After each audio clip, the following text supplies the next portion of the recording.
I'm joined now by Patrick Regan, Chief Executive at XLP, a charity that works with young people. Thanks so much for coming in.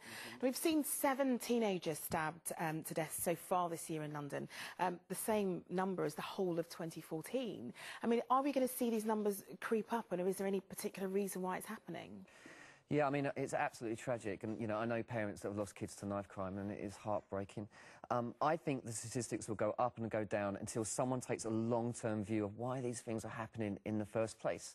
And I feel sometimes that we try and deal with these issues by just creating more laws, but I don't think tactical enforcement alone is going to solve this problem. I think we need to listen to these communities, understand the communities. You can't legislate for relationship, and that's what these young people need. They need alternatives. I mean, what sort of alternatives would you suggest, and who would you suggest implements them? Well, one of the things I'm really keen on is the whole mentoring thing. You know, we've seen the benefit of actually working alongside young people, particularly vulnerable young people who might get excluded from school, getting a positive role model in their lives. I mean, all of us can think of someone that basically inspired us. And I think we need to say to these young people, not just talk about what they have to stop, but actually what they can become. But is it as easy as that, though? Is it easy as saying to someone, OK, let's inspire you and you're less likely to go out and commit a crime? No, I mean, I think it's how you engage with people, and I think that often, like the voluntary sector, I know for our charity, we've been working in these areas for 20 years, and these tragedies come and go, and yet we're still on the ground week in, week out, engaging with young people, engaging with their families, trying to build trust. I think, you know, no one trusts anyone in our society anymore. We're very suspicious.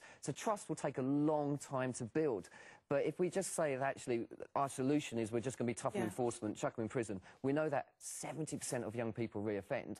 It's not going to build us that sort of relationship.